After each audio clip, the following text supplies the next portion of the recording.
నీ భార్య పిల్లలను ఎవరు చూస్తారు? వాళ్ళ బాధలన్నీ ఇప్పుడు ఎవరితో చెబుతారు? ఎన్ని కష్టాలున్నా ఎన్ని బాధలున్నా ఏ కష్టం వచ్చినా తల్లిదండ్రులకు చెప్పేవాళ్ళు.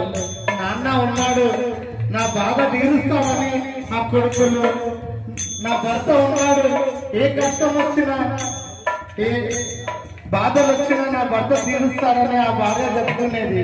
కానీ ఆ కళ్ళ ఎమ్మడు అందరి నుంచి మన రఘువన్న అందరి నుంచి దూరం చేసి కన్న కొడుకుల నుంచి తన భార్య నుండి అందరి నుండి తనను విడదీసి కానరాని లోకాలకు తనను పంపించినాడు.